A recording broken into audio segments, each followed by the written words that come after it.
আসসালামু আলাইকুম।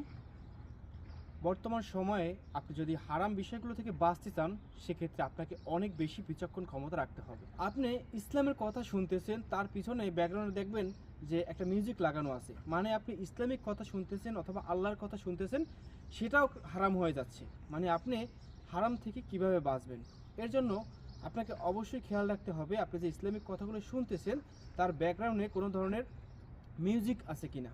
অবশ্যই মিউজিক আপনাকে অ্যাভয়েড করতে হবে। আপনি যদি হারাম থেকে বাঁচতে চান, হারাম মিউজিক থেকে বাঁচতে চান, সেক্ষেত্রে এই ধরনের যে ভিডিওগুলো আছে যেখানে ইসলামের কথা বা আল্লাহর কথা বা নবীর কথা বা কোরআনের কথা বলা হচ্ছে, অথচ ব্যাকগ্রাউন্ডে মিউজিক লাগানো হচ্ছে, তো এইগুলো আপনাকে অ্যাভয়েড করতে হবে।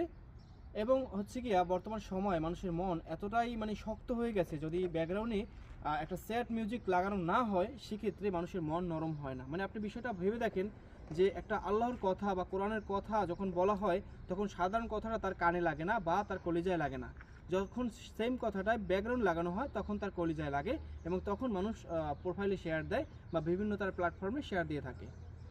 তো আমি বলবো এটা একটা কমপ্লিটলি দাজ্জালের ফিতনা, যেখান থেকে যদি আপনি না বাঁচতে পারেন, সেক্ষেত্রে আপনি মনে করতেছেন আপনি ভালো কাজ করতেছেন, আপনি ইসলামের জন্য কাজ করতেছেন বা আপনি সওয়াবের কাজ করতেছেন, কিন্তু সেই কাজ করতে গিয়েও কিন্তু আপনি পাপের ভাগী হচ্ছেন। তাই অবশ্যই আমি বলবো সতর্ক থাকবেন। ধন্যবাদ।